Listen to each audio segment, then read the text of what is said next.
He almost walked away. An 11-year-old girl, a baby wrapped in rags, his own porch step. He stood there for one long, damning second and almost walked away. He didn't, but what came after wasn't simple, because she wasn't asking to be saved. She was asking for work, and the man she was asking had spent 3 years building a life that required nothing from anyone and asked nothing back. What happened between them wasn't a rescue. It was something quieter and something far more permanent. Sometimes the bravest thing isn't fighting for what you love. It's finally letting yourself love something again. This channel is built for stories like this one, the frontier West, where love shows up without warning. Subscribe so you never miss a story worth staying for. The summer of 1879 hit Harland Creek like a punishment. The grass yellowed in May, and by June the creek was just a memory in the mud. The heat pressed down on Montana, heavy and mean. Caleb did not mind the heat. 3 years since his Ruth passed and the world had just gone quiet. The ranch work still needed doing. The fences still needed mending. He just went through the motions. He did the work, but he did not feel a thing. That was fine by him. He was 41, lean as a rail, and tired in a way no amount of sleep could fix. Heading back to the house that afternoon, he heard a sound. It was small and broken, like something trying not to fall apart. He rounded the corner of his house and stopped cold. A little girl, maybe 10 years old, was curled up on his porch steps. She was clutching a bundle to her chest. Her dress was torn and filthy, her feet bare and raw. He could see how bad they were from 10 feet away. He took a step, and the girl's head shot up. Her eyes were dark and sharp as a hawk's, and she went stiff as a board. "Do not," she said. The words were flat and hard, spoken by someone who had left fear far behind. Caleb stopped right there. He held his hands out, palms open. "I am not moving," he said. The girl watched his every move. She hugged the bundle tighter, and then he heard it. It was the faint, struggling sound of a tiny baby gasping in the awful heat. His gut twisted. "Is that a baby?" he asked. The girl's jaw clenched. "She is fine. She does not sound fine." "She is fine," the girl repeated, but her voice cracked. For just a moment, her face crumpled before she forced it still again. Caleb looked at her raw feet and the sweat soaking her dress. "How long have you been sitting here?" he asked. "Does not matter. It matters to me." "You do not know me," she said. "You do not have to care. I'm just saying you are on my porch. And that baby sounds like she needs water." Something shifted in the girl's eyes. It was the look of someone doing hard math, figuring the odds of trust. "We do not need charity," she said. "I was not offering charity, I was offering water." A long silence followed. "My name is Ellie," she said at last. "Ellie Morgan. I came to ask about work." Caleb just blinked. "Work?" "Yes, sir, I can cook and I can clean. I am strong and I do not complain." She sat up straighter when she said it, lifting her chin. "I heard in town you run this place by yourself. I figured you might need the help." He stared at this little girl with cracked lips and a baby in her arms, talking about a job. "Who sent you here?" he asked. "Nobody. I came on my own." "Where are your people?" Her eyes went empty. "I do not have people." "Everybody has people." "Well, I do not," she said. It was a wall she had built around herself. "Are you going to ask more questions, or will you let me ask about the job?" Caleb looked at her for a long time. He put his hat back on. "Come inside," he said. "The baby needs water and shade. We can talk about work after. That is not charity. It is just common sense." Her name was Josie, 6 months old. Ellie said the baby was born in the back room of their aunt's house, a rough start to life.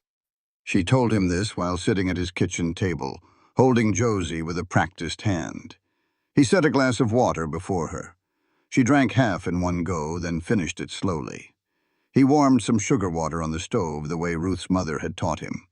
He put it in a cup with a cloth for the baby. Ellie watched him with those sharp eyes. "You know how to do that?" she asked. "I knew someone who did," he replied. She took the cloth from him and gave it to Josie. The little baby began to suck on it right away.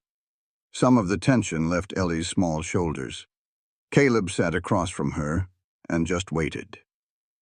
The house was heavy with quiet. After a time, Ellie spoke. "I thought she just needed shade, but then her crying stopped. That scared me worse. I did not know where else to turn. I already tried in town." "What happened in town?" he asked. "They said no." The way she said it told him there was more to the story. "Where did you ask?" he said. "The hotel? The store?" "The woman with the big house at the end of Main Street." Ellie's jaw tightened. "She told me to get off her land or she would call the sheriff.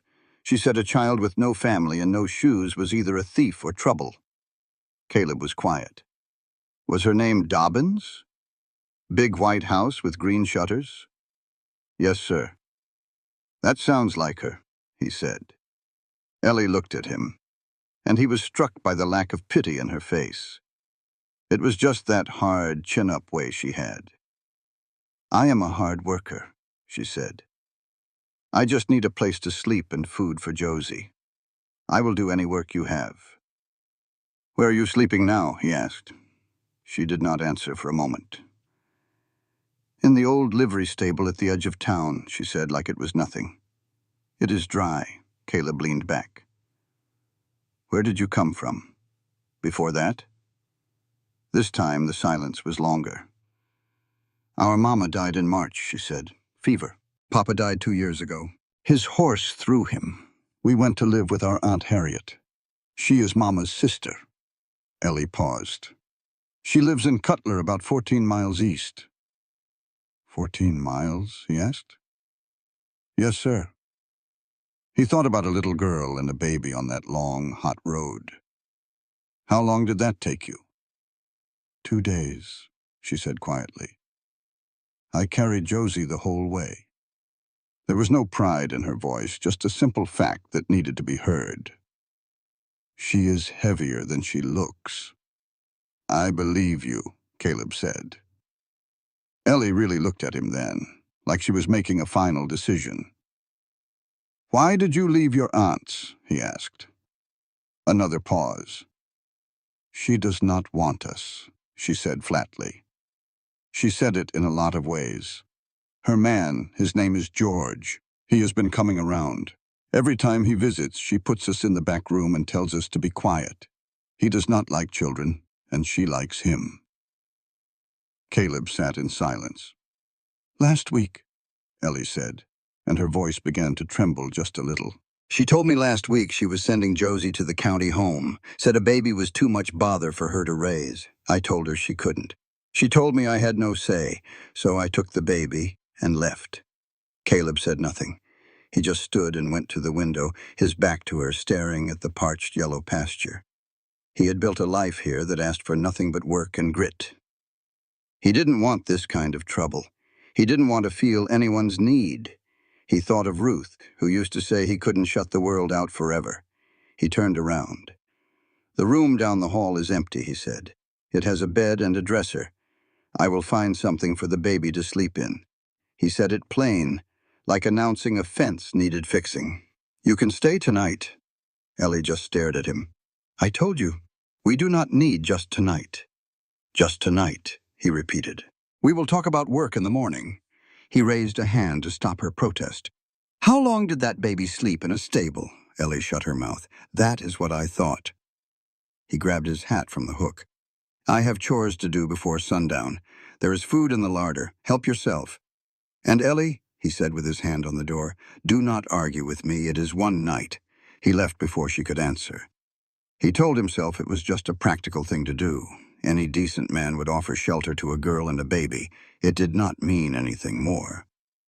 He was still telling himself that 2 hours later when he walked back inside. Ellie was at his stove, stirring a pot. Josie was tied to her chest in a cloth sling. The smell of beans and salt pork filled the kitchen. It was a smell that woke a hunger in him he had not felt for a long time. He stopped right there in the doorway. "The cornbread will be ready in about 20 minutes, she said over her shoulder. "You did not have to do that." "I know," she said plainly, "but you had the supplies, so I figured I might as well." He did not know what to say, so he just washed up and sat at the table. She served him a plate like she had done it 100 times before. They ate in a quiet that was not uncomfortable, it was just different. After Ellie washed the dishes without a word. When she was done, she turned to him. "I saw your south fence on the way up," she said. "3 posts are weak and 1 is broken. I can dig out the bad one for you." Caleb just looked at her. "Your kitchen garden is full of weeds, too," she added. "And the chickens need new straw. You saw all that from the road?" "I was looking for reasons to stay," she said simply. "A person ought to know what they can offer." Caleb was quiet for a second. "Go on to bed, Ellie," he finally said. She just nodded once. She picked up the dresser drawer he had lined with a blanket for Josie and carried it to the room, closing the door behind her. Caleb sat there for a good long while. He knew the smart thing to do. Send her back to town in the morning. Maybe give her some money for the next town over. That was the practical answer. But he kept seeing her on that road. An 11-year-old girl walking for 2 days with a baby because someone was going to take her away. He kept hearing her quiet, steady voice. "I am not leaving without Josie." He blew out the lamp. In the dark, he listened to the crickets and a far-off coyote. And underneath it all was a new sound. A tiny sound he almost missed. It was a baby, breathing in the room down the hall. He told himself it was only for one night. But he knew that was a lie. He was up before the sun, as always. Coffee was on and the horses were fed. He expected to walk back into the same empty, quiet house he always did. Instead, he found Ellie at the counter, feeding Josie and watching the sun come up. She turned when she heard him. "She woke at 4, Ellie said. "I tried to keep her quiet. I did not hear a thing." "I know," she said. "You sleep heavy." He almost smiled at that. He poured his coffee and stood across the kitchen from her. Ellie spoke first. "We have not talked about the work." "I know. I will cook, clean, do laundry, and tend the garden," she said, looking him straight in the eye. "I am asking for food and a roof, nothing else." She paused. "And Josie stays with me. She is no trouble." Caleb looked at her, then at the baby. "What is your plan for the long run?" he asked. Ellie blinked, looking lost for the first time. "What do you mean?" "I mean you are 11 years old. This is not just a problem for today. This is a life." "What about Josie when she gets bigger? And what about you?" "I will handle it," she said. "That is not a real plan. It is all I have." She held her head high. "I know this is not enough. I know what you must be thinking, that I am just a child who has no idea what she is doing." She paused. "But I am asking you not to call the county. Let me prove I can earn my keep.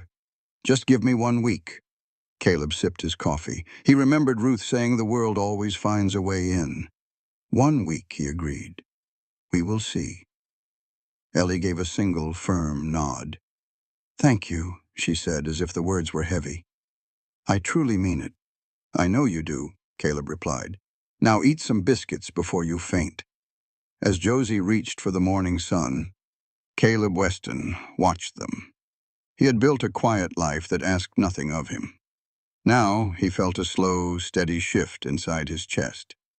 It was like a long, locked door creaking open. The week went by fast and felt heavy, the way hard work always does. Ellie was awake before him each day. He would find fresh coffee brewed and Josie already fed. The girl would be outside, already working. The first day, she was on her knees in the garden, pulling weeds in the Texas heat. The second, he saw her hauling water to the chickens. The bucket was nearly her size, and her arms shook with the strain. Her face dared anyone to say a word. He did not say a word. He just grabbed the other bucket. She did not thank him. He was learning that about Ellie Morgan. She did not thank you for doing what was right. She just gave that small nod and kept going. He respected that more than he thought he would. But on the third morning, he saw something he did not respect. She was moving with a limp. He had noticed her stiffness before, but thought it was just from being bone-tired. But that morning, she put weight on her right foot, and her face tightened in pain for a split second. "Stop," he said.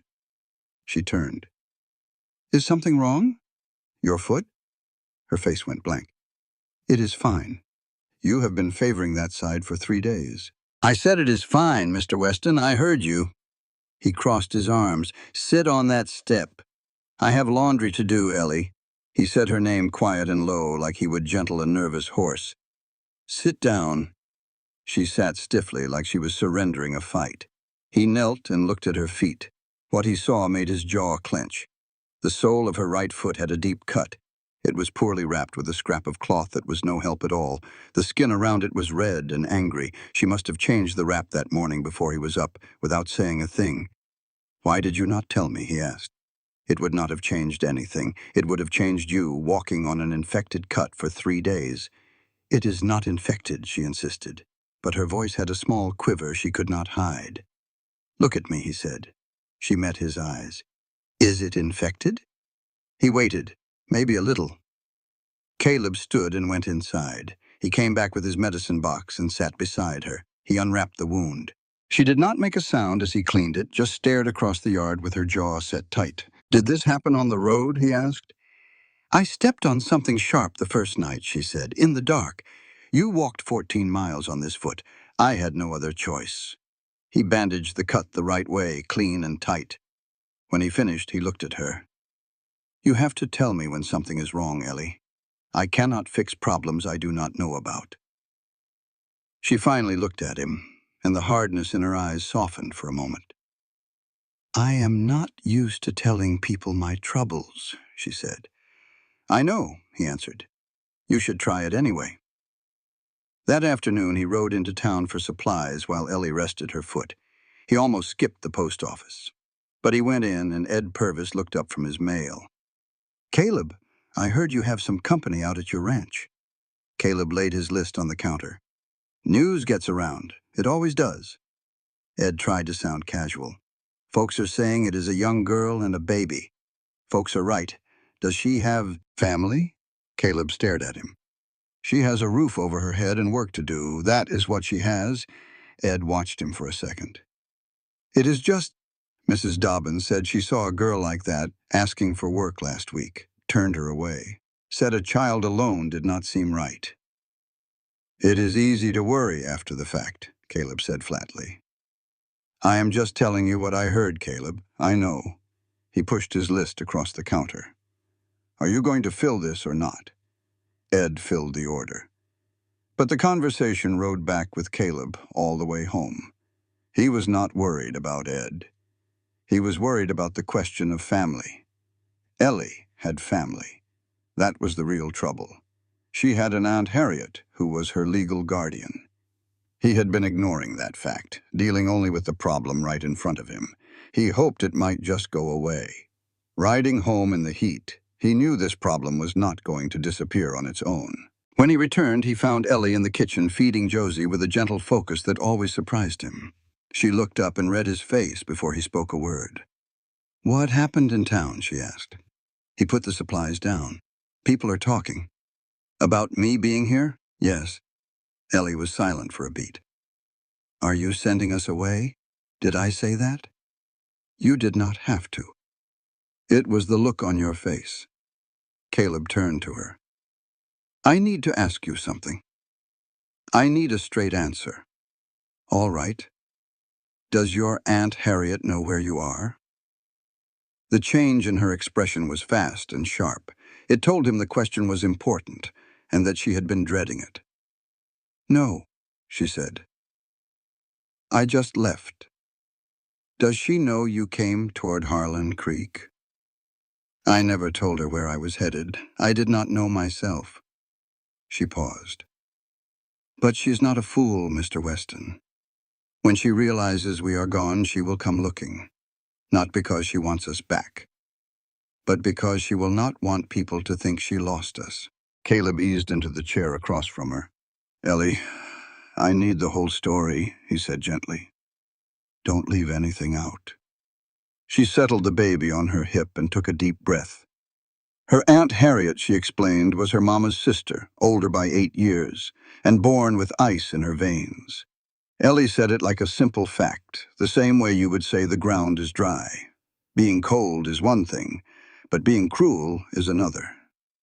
They had shown up at her aunt's doorstep in March, carrying 2 bags and a grief so heavy it felt like a stone on their chests. Harriet greeted them with a sour look, her eyes landing on the baby first. Ellie said she saw the judgment right then. Caleb just listened, letting her tell it her way. That first month was hard. Harriet fed them and gave them a room, but made it plain they were a disruption. They were a chore she never asked for. But blood is blood, and she expected Ellie to work for their keep. And Ellie did. She cooked, she cleaned, she kept Josie quiet, hoping it would be enough. Then a man named George Peaton started calling. He was a well-off widower with a polished smile. He brought Harriet flowers, and her whole face would soften when he came around.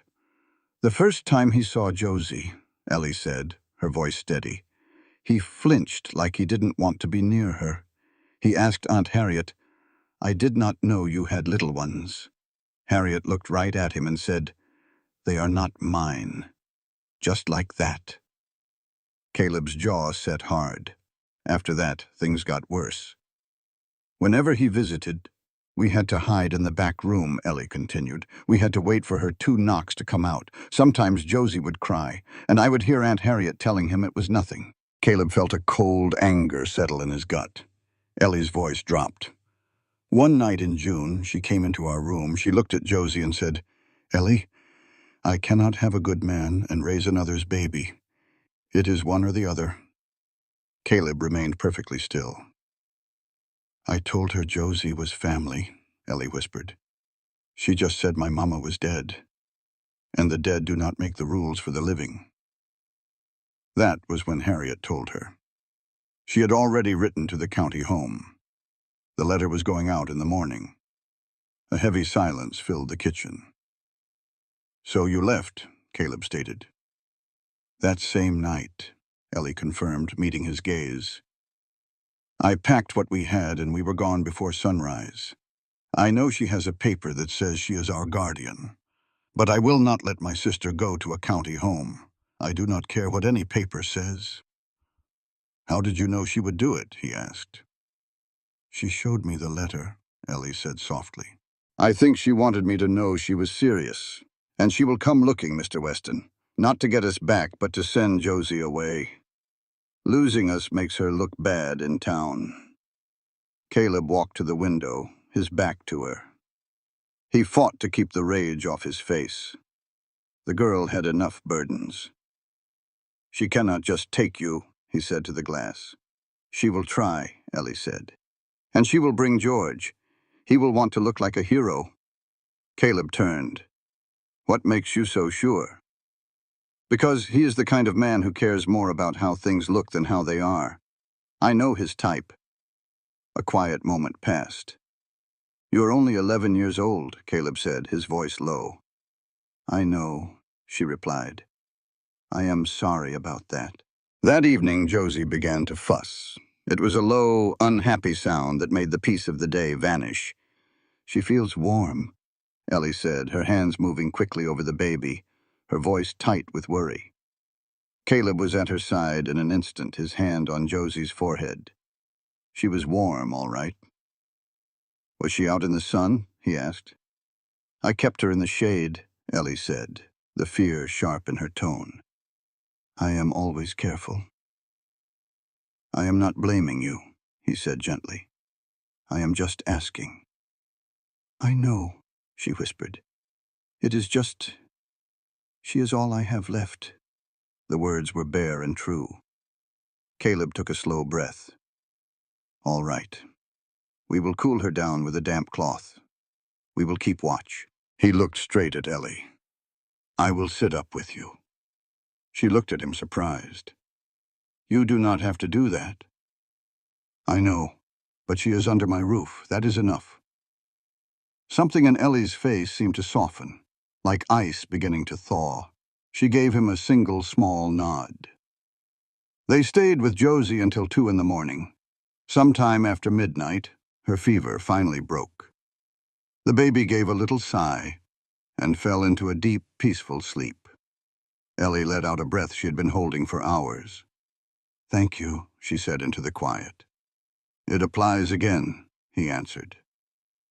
They sat in the comfortable silence for another minute. Then Ellie spoke without looking at him. "Can I ask you something? Why are you doing all this? You did not have to let us stay. You do not owe us a thing. Why?" Caleb looked at Josie, sleeping with her tiny fist tucked under her chin. He thought for a long moment. "Because someone should," he said finally.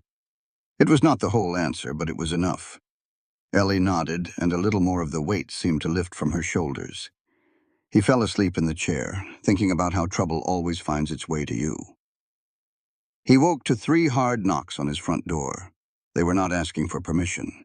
He was on his feet and at the door before he was fully awake. He opened it to the blinding morning sun. On his porch stood a stiff-backed woman with a mouth like a trap, and behind her a man in a good coat with an assessing look. Caleb did not need an introduction. He knew exactly who they were. A knock at the door.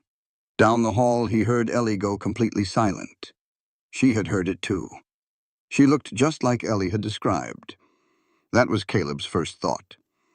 Harriet Bowman was a woman who had been rigid for so long her whole body seemed set that way.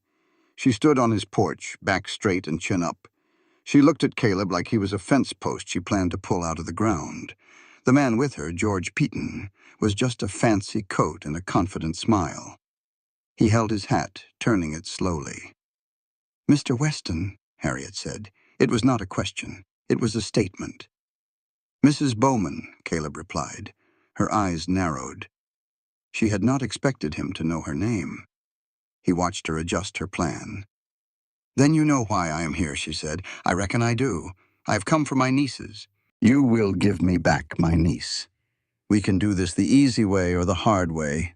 She spoke like she had practiced the words. "I am their legal guardian. You are interfering." "What I am doing," Caleb said, "is standing on my own porch." George stepped up next to Harriet, trying to look reasonable. "Mr. Weston, we want no trouble." Harriet was worried sick about them. "We are just here to take them home safe." Caleb looked at him long and hard until George's friendly smile started to twitch. "Is that a fact?" Caleb asked. "That is right," George said, his voice still smooth. "No harm done?" "Well now," Caleb said, leaning against the doorframe, "that is a mighty sweet thing to say for a man who, I hear, cannot stand to be in the same room with a baby." The warmth vanished from George's face. Harriet's jaw went tight. "What Ellie told you is a child's story. Children usually tell things straighter than grown-ups," Caleb said. "Mr. Weston," Harriet said, taking a step forward. "I do not know what kind of tale she spun you. Arrangement you think you have, but let me be plain with you. I am those girls' legal guardian. Any deal you made with an 11-year-old child is not legal. I want them back with me today." Caleb stood firm in the doorway. "What happens to them then?" he asked. "That is none of your business. I am making it my business." "You have no right to," Harriet said. Her voice had a new pressure in it, the sound of someone who expects to be obeyed. "You are not their kin." "No," Caleb said, "I am not. But I am the one standing here between those girls and you. So, I reckon we are going to talk this through." He let them inside, not because he trusted them, but because serious matters are not handled on a porch. He needed to keep them talking so he could think. He did not get them any coffee. He sat down and put his hands on the table. "Ellie told me you wrote a letter to the county home." Harriet did not even blink. "That is a private family affair." It was. But Ellie made it my affair when she walked 14 miles in the heat on a cut foot to keep her sister from being put away. His voice was calm. "I would say that earned her someone asking questions for her." George leaned in. "Sir, with all respect, you have only heard one side of it." "Then give me yours," Caleb said. "I am listening." George shot a quick look at Harriet. It was the kind of look people share when they have their story straight and are checking in. Harriet sat up taller. Josephine needs care I cannot give her right now. The county home is a good place. The child will be fine. And Ellie? Caleb asked. Ellie will stay with me. She is old enough to be useful. A cold silence filled the room after she said that. Caleb showed no emotion. He kept his hands flat on the table. He could not react because if he did, this conversation would end. And it had to continue. Useful. Not that she needed family, not that she needed a home. Just useful. Like a tool you keep. Where is Ellie now? George asked, trying to sound casual. In the house, Caleb said.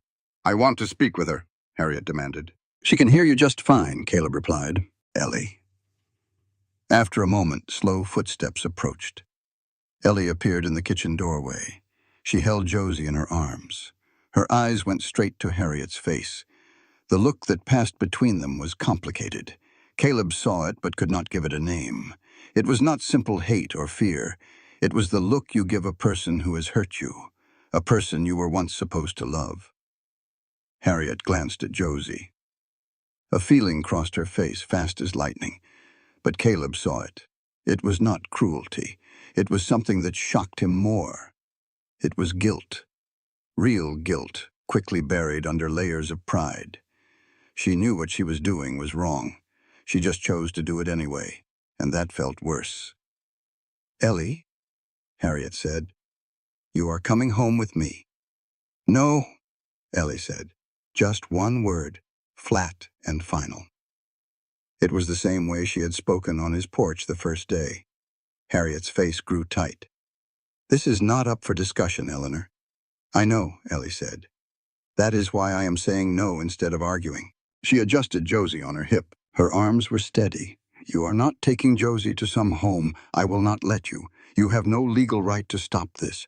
I do not care about legal rights, Ellie said. Her voice was even, but a fire was burning underneath it now. I care about my sister. Josie is 4 months old. She does not know your name, but she knows mine. She knows my voice, because I am the one who has held her every single night. I am not giving her to strangers just to make your life easier. George started to get up from his chair. Harriet stood frozen.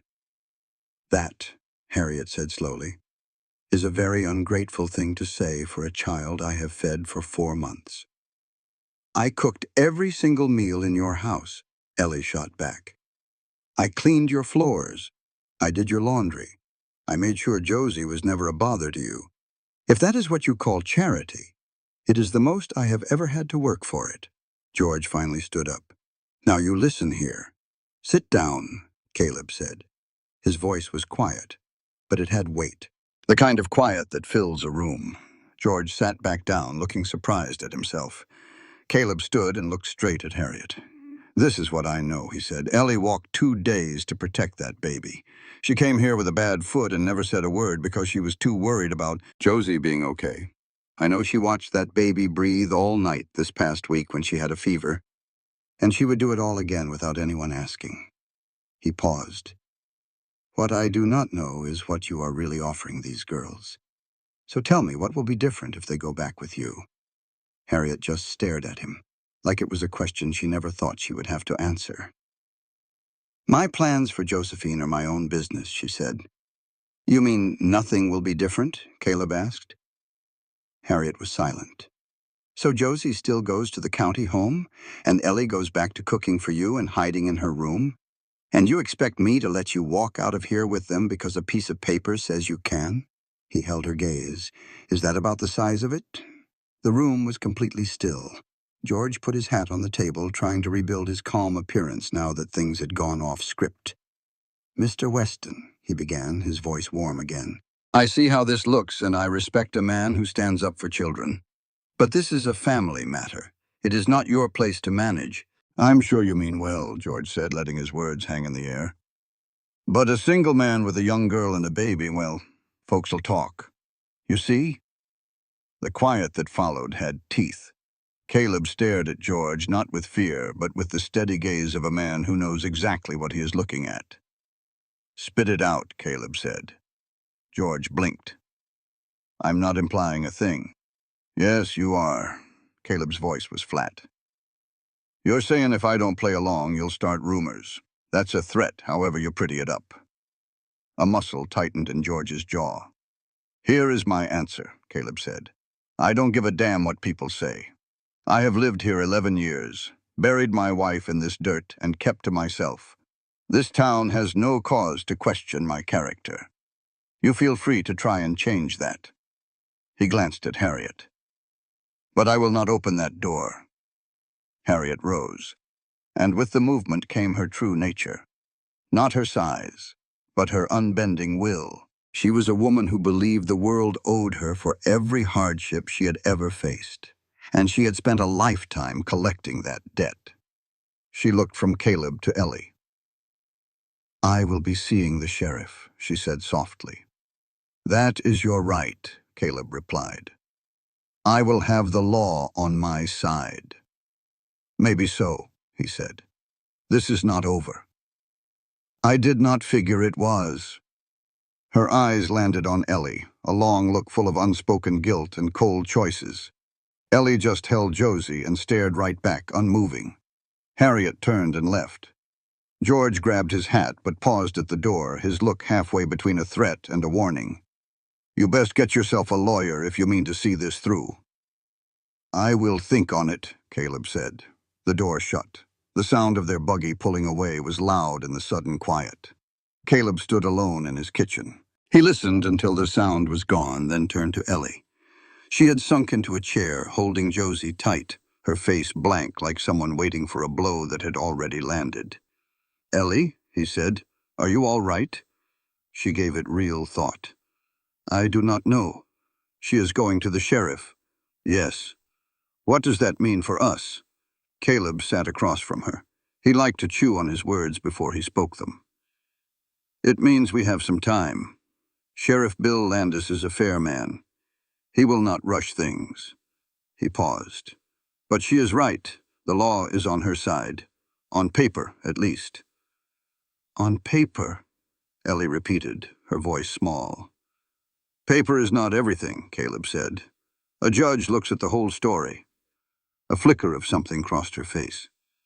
You are talking about court? I am talking about being ready, he said. Ellie looked down at the sleeping baby. She stroked Josie's cheek. Mr. Weston, she said, her voice low, you could just let us go before it gets messy. You have done more than enough. I would not hold it against you. I know you would not, Caleb said. But I'm not letting you go. Ellie just stared. It is not about the law, he said. It is because I have watched you fight for this baby with all you have. Because you walked 14 miles on a bad foot and asked for nothing. And because you are 11 years old doing the work of a grown woman. He took a breath. And because someone has got to be in your corner. It might as well be me. Her eyes shined, holding back tears she refused to shed. You did not ask for this, she whispered. No, he said. But I am here now. A heavy silence filled the room, the kind that settles after truth is spoken. Then Josie fussed in her sleep, and for a moment Caleb nearly smiled. Get some rest, he said instead. I have a ride to make in the morning. Where to? Ellie asked. Town, he said. Going to see a lawyer. A look washed over Ellie's face, something raw and deep.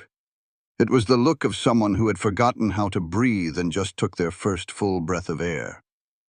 Okay, she said, her voice barely a whisper. Okay, he answered. He pushed his chair in and went to see to the horses. He did not look back. He knew she needed a moment, and so did he. Outside, the sun was low, the day's heat finally breaking. He leaned on the fence and thought of his wife, Ruth. The world finds its way in, she used to say. Yes, ma'am, he thought. It surely does. The lawyer, Thomas Aldridge, had a dusty office over the hardware store that smelled of old books and stale tobacco. Those hard talks just kept coming. Aldridge was a lean lawyer in his 50s with ink-stained fingers and a slow, careful way of talking. Caleb had met him twice before. The lawyer listened with his hands folded as Caleb laid it all out. When he finished, the room was quiet for a long time. "You realize what you are asking," Aldridge finally said. It was not a question. "I do," Caleb answered. "You want to fight for guardianship," Aldridge stated. "You are a single man with no blood tie to these children. And their aunt, whatever she plans to do, has not been found negligent by any court of law. The law does not like taking children from family based on feelings. It likes cold, hard evidence." "Then we will find it," Caleb said. Aldridge studied him. "How long have you known these kids?" 10 days. The lawyer went quiet again. "I know how that sounds," Caleb said. "It sounds like a man making a choice from his gut," Aldridge said. "Now you're looking for the law to agree with you." "I have seen that go wrong more times than I can count." "And I have seen it go right," Caleb said. Aldridge unfolded his hands and grabbed his pen. "Tell me everything. Start with a letter to the county home, and do not leave a single thing out." 2 hours later, Caleb rode home with a long list of tasks and a short deadline. Aldridge made it clear, if Harriet got the sheriff to petition the court, a hearing could happen in 2 weeks. That was 14 days to build a case. 14 days for Caleb Weston, a rancher and widower with no claim, to prove he was a better guardian than their own kin. He found Ellie in the kitchen, reading an almanac with intense focus. She traced the words with her finger, turning the information into something useful. She looked up as he walked in and read his face instantly. "It is complicated," she said. "It is manageable," he replied. "But I need to ask you some questions, and I need you to think hard before you answer." She shut the almanac. "All right." He sat down and told her everything the lawyer said. The timeline, the odds, and how the law was not built for their situation. He told her the plain truth. She was the kind of person who could carry hard things without breaking. After he finished, she was silent. "He thinks we can win," she said. "He thinks we have a chance." He said something else, Caleb told her, looking at her steady. "The judge in Harland Creek is Harold Birch. He has been on the bench for 18 years. Aldridge says he is a fair man who cares more about a child's well-being than just legal papers." Caleb paused. "He also said Judge Birch has a real dislike for county homes. He lost a nephew to one when he was young. Aldridge thinks if we can get in front of him with the right testimony, the letter about Josie, the reasons you left, we have a real argument." Ellie listened with that total focus she gave to important things. "What do you need from me?" she asked. "Witnesses," Caleb said. "People who saw your aunt's house. Anyone from Cutler who can speak to how things were." "I have thought about it." "Mrs. Greer," she said slowly. "She lived 2 houses down. She used to bring us bread sometimes. She never said much, but she saw. She knew." "You think she would testify?" "I think she's a decent woman who probably feels guilty for not doing more," Ellie said. "Anyone else?" Ellie was quiet for a second. "The doctor in Cutler, Dr. Everly. He came to the house once last April when Josie had a bad cough. He saw how we were living. He saw the back room." She paused. "He asked me once, real quiet, when Aunt Harriet was gone. He asked if we were being looked after properly. I said yes because I did not know what would happen if I said no." She looked at her hands. "I should have said no." "You were protecting your sister," Caleb said. "That is what you had to do. Does not make it useful now." "It might," Caleb said. If he asked the question, he already had doubts. Doubts can be turned into testimony. Ellie looked at him and something warm touched the edges of her face, close to a smile. "Okay," she said. "What else?" He sent 2 letters to Cutler the next morning, one for Mrs. Greer, one for Dr. Everly, both written by Aldridge in careful legal language. Then he spent the afternoon talking to folks in Harland Creek. He started with Ed Purvis because Ed knew everything and talked to everyone. "You are building a character case," Ed said after Caleb explained.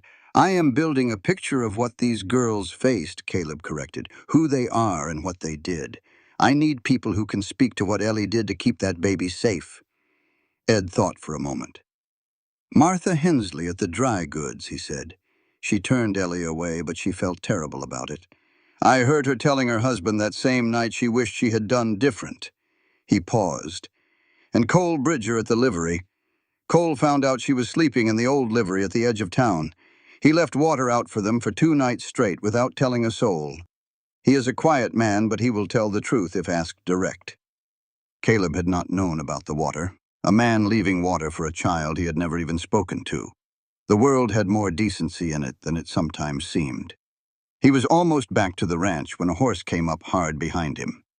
He turned to see Sheriff Bill Landis pull up beside him. He was a big, deliberate man whose face had settled into a look of patient doubt. They were not friends, but they understood each other, which was sometimes better. Heard you went to see Aldridge this morning, Landis said. Word still travels fast, Caleb said. Always does. Landis rode beside him. Harriet Bowman came to see me last night. I figured she would. She wants me to compel the return of the children. Legally, she has the right, Caleb. I want you to know that. I know it, Caleb said, but Landis paused. I am not a man who moves fast on things with children when there is a question in the room, and there is a big question in this room. He looked at Caleb.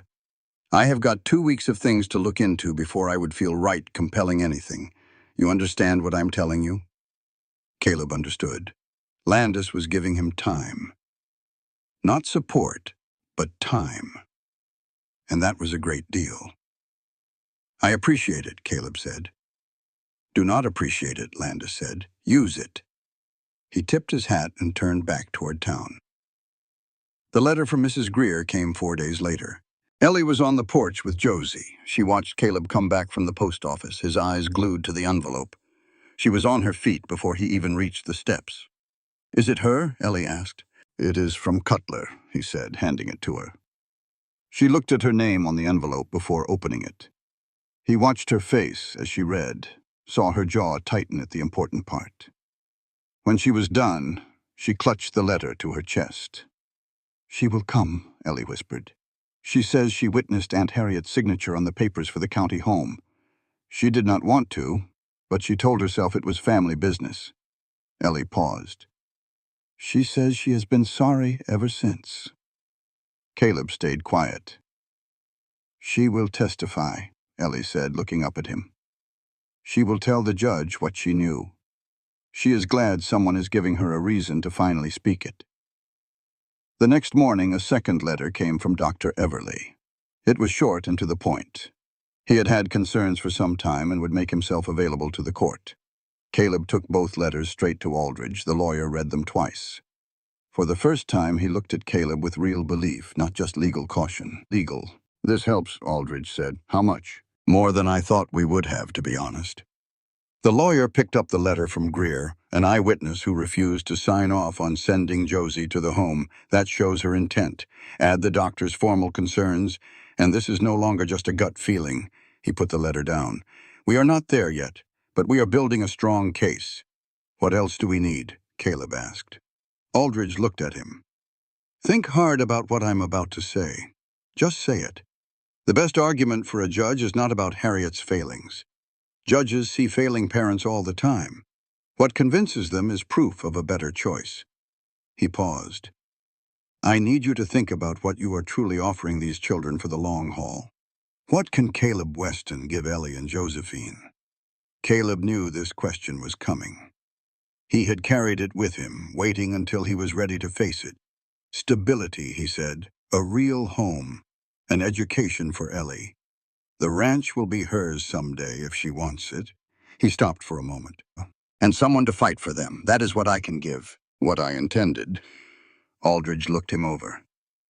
This is guardianship, Caleb. Could be for good. I know what it is. You have known them for 2 weeks. I know, Caleb said, but that does not change my mind. Aldridge sat quiet for a spell. Then he took up his pen. I will get the papers drawn up for you. He looked at Caleb. The hearing is in 9 days. Harriet will have her own people there. George Peaton will surely speak for her. He will say you are not a fit guardian, a single man who has not known the children long. I figured as much, Caleb said. Your character is the best defense. Aldridge told him. Folks in this town who can speak for you. Can you name some? Caleb thought on it. He remembered what some folks had said, how they seemed to want to do right. I can give you some names. That night, Caleb told Ellie everything. He explained the hearing and the guardianship papers.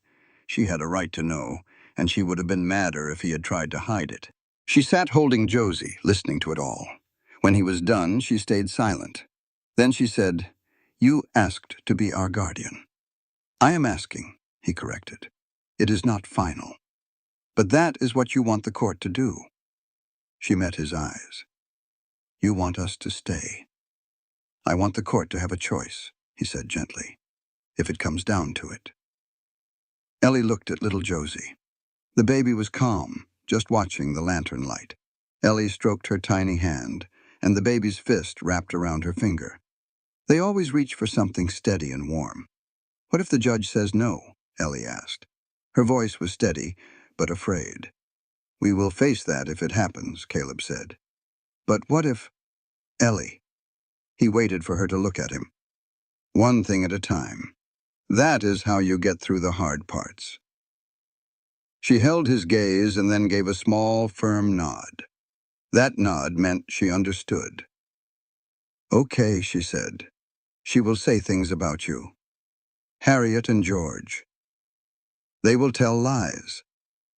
Probably, Caleb said. And that is all right with you? All. It is all right if the truth is louder than the lies, he answered. That is how it usually works if you have enough truth on your side. A complicated look crossed Ellie's face. I told you I do not take charity. I remember. This is not charity, he said. I know what this is. I want you to know that I see the difference. Caleb just looked at her for a moment. I know you do, he said softly. She nodded one last time, then she stood, holding Josie on her hip. I will start supper, she said, and went about her work. Caleb sat and thought about the courtroom. He thought about his Ruth. He had been thinking of her more lately. It was not the sharp pain of that first year. It was softer now, like a long talk in his head. You would have loved that girl, he thought. You would have known just what to do. Or maybe she would have just said, You are doing fine, Caleb. The next morning, Cole Bridger rode out to the ranch. He came before breakfast holding his hat, looking like a man who had made up his mind. Caleb met him at the gate. Cole was a quiet fellow, more used to animals than people. He stood there a moment. I heard you were going to court, Cole said. That is right, Caleb replied. For the girl and her sister. Yes. Cole turned his hat in his hands. I saw her at the livery before she came to you. For 3 nights. She thought nobody saw her, but I did. She kept that baby wrapped up tight from the dust. He stopped for a second, and every night she would sing to her. She did not know all the words, but she sang it all the same. Caleb listened. A person does not do that unless it is real, Cole said, looking right at him. I will testify for you. If you need me, I will tell them what I saw. Caleb looked at the man. Thank you, Cole. Cole put his hat back on. Do not thank me, he said. Just win. Then he rode off. Caleb watched him go, thinking about how you build something real. Not a ranch, but the trust underneath it. It is made of people doing small, right things without being asked. 9 days, he thought. We will see if it is enough. On the morning of the hearing, Caleb was up at 4. He had not really slept past 3. He just lay there, listening to the ranch settle. He could hear the horses in the barn, the wind, and the sound of Josie sleeping down the hall. That little sound was how he measured the night. As long as he heard it, things were still all right. He got up and made coffee in the dark. He thought of Ruth and the day they buried her. The sky was a blue so clear it hurt to look at. He remembered standing there thinking, that is enough. I am done. Done with feeling. Done with caring about anything that could hurt him again. He knew now how wrong he had been. The door down the hall opened. Ellie came into the kitchen, already dressed, her hair pulled back seriously. She looked at him, then at the coffee. You did not sleep, she said. I got a few hours. She poured a half cup for herself without asking. They had gotten past all that. She sat across from him, holding the cup in both hands. Her eyes were serious. "Tell me what will happen. Aldridge will present our case. Mrs. Greer, the doctor, and Cole Bridger will all speak for us. Martha Hensley will talk about what she saw in town." He kept his voice calm for her. "Harriet and George will testify, too. Their lawyer will say I am not fit to be a guardian, a single man who just met you. And then the judge decides," Ellie said. "Then Judge Birch decides," Caleb confirmed. Ellie was quiet. "What do I do?" "Tell the truth," Caleb said. "You are good at that. What if they try to make me sound like a little girl, like I do not understand any of this?" Caleb looked at her. "Then you answer them as the person who walked for 2 days in the hot sun with a baby to keep her safe. Because that is who you are. No one in that room can tell you different." Something settled in Ellie's face. She nodded and finished her coffee. That was all she needed. The courtroom was small. The courtroom was just what you would figure. A big hot room over the land office with benches worn smooth from years of folks sitting on them. The tall windows let in the July sun, but not a lick of breeze. It was already about 3/4 full when Caleb, Ellie, and Aldridge walked in. Looked like the whole town had an opinion. Caleb kept his eyes forward, sat Ellie down where Aldridge pointed, and put his hands flat on the table. It was his way of keeping his feet on the ground. Harriet was already there, sitting straight as a board with Fuller beside her. She stared at the empty judge's bench like this whole thing was already settled. Caleb gave her one good look, just to let her know he was not afraid. Then he turned his gaze. Beside him, Ellie was stock still, wearing that quiet like a suit of armor. He slid his hand an inch from hers, a silent offer of support she did not have to take. She stayed right where she was. Judge Harold Birch walked in right at 9 o'clock. The judge was older than Caleb reckoned, maybe in his mid-60s, with white hair and a look that said he had seen it all. He moved slow and careful, but his eyes were sharp. He sat, shuffled his papers, and gave both tables the same flat look. "Let's get on with it," he said. Fuller went first, and the man was slick. He laid out Harriet's case neat as you please. He talked about legal guardianship and how Caleb Weston had known these kids less than 3 weeks. He kept saying words like appropriate placement and family stability until they hung in the air. When Harriet took the stand, she spoke like a woman making a show of her troubles. She talked about her hard life and her concern for the children's welfare. She said the county home was a fine place, but Caleb noticed something. Not once did she say she loved those girls, and he had a feeling the judge noticed too. When Fuller was done, Aldridge stood up. He called Mrs. Greer to the stand first. Mrs. Greer was a small, gray-haired woman who walked to the stand like she had made up her mind and nothing was going to change it. She gave Ellie a quick, solid look as she sat down, like she was handing her a bit of strength. She told the court what she saw in that house. The little back room, the long nights, and Ellie always with a baby on her hip, with nobody asking if she was okay. She told them about the letter Harriet wanted her to witness. "I told her I had somewhere to be," Mrs. Greer said, looking straight at the judge. "That was a lie. I just could not sign it. I have been sorry for many things in my life. Not signing that letter is not one of them. Not speaking up sooner, that is." Fuller tried to paint her as a nosy neighbor with a grudge, but she just looked at him with patience. "I have no grievance with Harriet Bowman," she said. "I barely knew her. I just knew those girls and what I saw." Next up was a statement from Dr. Everly, read into the record by Aldridge. The doctor could not make the ride from Cutler, but his words carried weight. Aldridge read his statement carefully. It spoke of his professional concern for the children. He had noted the poor living conditions were not fit for a baby. Fuller objected twice, and the judge overruled him both times. Then Cole Bridger took the stand, holding his hat in his hands. He told the court about finding Ellie and the baby in his livery. He told how she stayed there for 3 nights, keeping the baby's face covered from the dust and singing to her even when she mixed up the words. He told it plain and simple, just like he had told Caleb. A child who is just running away does not do that, he said. A child who is protecting something does. Fuller did not even try to question him. Then Aldridge said, "I would like to call Ellie Morgan." A quiet fell over the room. Everyone knew she was the real reason they were all there. Ellie walked to the witness chair and looked right at Aldridge, calm as could be. He gently walked her through her story, from her parents to moving in with Harriet. She told it straight, with no pity for herself. She talked about the back room, about George Peaton, and the night Harriet told her the letter was going out in the morning. "What did you feel when she told you that?" Aldridge asked. Ellie took a moment. "I felt like the floor disappeared," she said. "Then it came back, and I knew what I had to do." "And what was that?"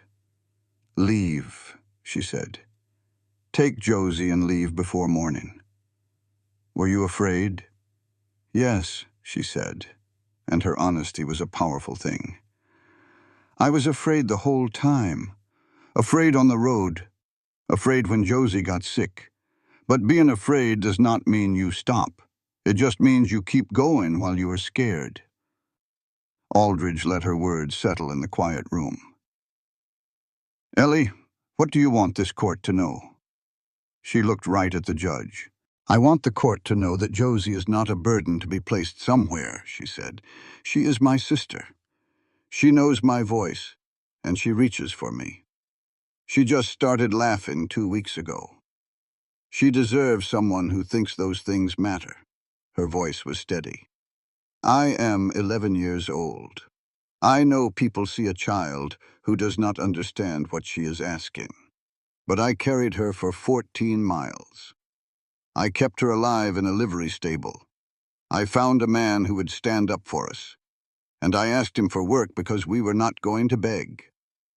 The room was dead silent. That is not a child who does not understand. That is a person who knows exactly what she is fighting for. Fuller stood up, softer this time. "Ellie, you are 11. You are asking to be placed with a man you have known for 3 weeks. Does that not concern you?" Ellie looked right at him. "I have known my aunt my whole life," she said. "I have known Mr. Weston 3 weeks. Mr. Weston sat up all night with my sister when she had a fever. He never asked for a thing in return." After Fuller finished, it was Caleb's turn. He told the court what happened, plain and simple. When the lawyer asked what gave him the right to meddle, Caleb looked him dead in the eye. He said an 11-year-old girl with a baby and an infected foot showed up on his porch asking for a job, not a handout. She had walked past a whole town that told her no. He paused. "I do not know about rights. I know what I saw, and I will not pretend I did not see it." Fuller's closing argument was smooth, talking about legal rules and keeping blood kin together. Caleb listened with a face like stone. Then Harriet did something no one expected. She stood up. Her own lawyer looked stunned. "Your Honor," she said, her voice clear, "I would like to speak to the court, if you will allow it." Judge Birch hesitated. "You have already testified, Mrs. Bowman." "I know," she said. "I have something more to say." After a moment, the judge gave her a nod. Harriet stood up straight, looking only at the judge. Looking at Caleb or Ellie would have shattered her composure. "I do not believe I am a cruel woman," she began, her voice strained. "But I know what I was planning to do and why. And the reason was not about those girls." Her jaw clenched with effort. "George Peaton asked me to build a life with him. When I said yes, I'd already made a decision about Josie without truly considering it." She took a deep breath. "I am not asking the court to return the children. I am withdrawing my petition." The room erupted. Fuller shot to his feet. George's chair scraped back loudly. The judge raised his hand for silence, but it was a heavy, shocked quiet. Caleb had not seen this coming. He looked at Harriet and finally understood the guilt he had seen in her kitchen. He did not feel triumphant, just a quiet understanding. Beside him, Ellie was completely still. Her face was a battle between her calm surface and the storm underneath. She stared at her aunt's back with an expression that was neither forgiveness nor anger, but something in between that would take years to become one or the other. Judge Birch restored order. "Mrs. Bowman, do you understand what you are withdrawing?" "Yes, Your Honor, I do," Harriet confirmed. "And you are doing so of your own free will?" "Yes."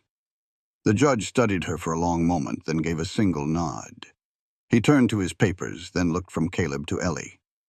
"In the matter of Eleanor and Josephine Morgan," he read in a formal tone, "this court grants temporary legal guardianship to Caleb Weston." He paused. "Pending a 6-month review, the court will expect evidence of a stable home, continued schooling for the elder child, and appropriate care for the infant." He then looked directly at Caleb. "Mr. Weston, do you understand what you are taking on?" Caleb's gaze found Ellie's. Her eyes were bright, just as they had been the night he told her he was filing the petition. Not quite wet with tears, but close. "Yes," Caleb said firmly. "I understand." "Then we are finished here." The judge's gavel came down with a sharp crack. The noise of the room returned all at once. His lawyer was talking about paperwork and review periods, and a few people in the gallery began to clap hesitantly. Caleb paid none of it any mind. He was looking at Ellie. She had turned fully toward him, her spine as straight as ever, but he could see her clasped hands were shaking slightly. "Hey," he said quietly. "Are you all right?" She pressed her lips together, took a slow breath, and nodded. Then she did something he had never seen her do. She reached across the table and placed her hand over his. Her hand was small and rough-palmed from weeks of work. She did not say a word, she just held on.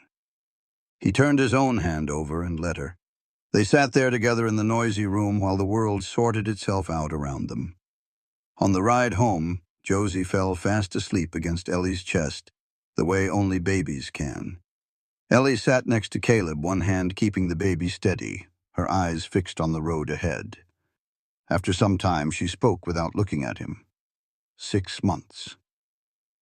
6 months to show we are doing right by you, Caleb said. Then it is permanent. And if something goes wrong in the 6 months? Nothing is going to go wrong, he said with conviction. You do not know that. No, he admitted. But I know I will handle each day as it comes. That is as far as anybody ever gets. She was quiet for a moment. Do you think she means it, Aunt Harriet? Caleb considered it. I think she told the truth, he said. That has to count for something. It does not fix what she did, Ellie said softly. No, it does not, he agreed, looking at her. You do not have to forgive her. Not today. Maybe not for a long time. That is for you to decide, not me. Ellie nodded, looking back at the road. Mr. Weston, she began. You can call me Caleb, he said gently. I think we are past Mr. Weston. There was a pause. Caleb, she said his name carefully, as if testing its weight. Thank you for all of it. You have said that before. It is still true. They rode in comfortable silence until the ranch came into view. He saw the fences she had mapped out in her mind, the garden she had rescued from neglect, the patched water trough. He pulled the wagon to a stop. Ellie. She looked at him. This is your home, he said with certainty. Not temporary. Yours. Josie's too. Whatever comes, this is where you belong. I want you to know that. Ellie watched him for a long time. Josie stirred in her arms, making a small, sleepy sound. Then Ellie climbed down from the wagon, settled the baby on her hip, and turned back. She gave him that look he had come to know so well, a straight-spined, direct gaze that was not quite a smile, but held everything a smile could. I know, she said. She walked up the porch steps, and the door closed behind her with a soft, certain sound. Caleb sat for a moment longer, thinking of his late wife, Ruth, and her words. The world finds its way in, Caleb. Through the closed door, he heard Josie waking up, followed by Ellie's low, steady voice already answering. He climbed down from the wagon. Caleb Weston, a man who had built his life on needing nothing, walked through his own front door and into the full, irreversible weight of a family. And for the first time in 3 years, he did not look back at what he was leaving behind. This content was carefully researched, developed, and manually edited by our team to deliver meaningful stories with valuable life lessons. Every narrative is crafted to entertain, inspire, and empower our audience. We believe that great stories can change lives, and we are committed to bringing you content that matters. Thank you for being part of our community.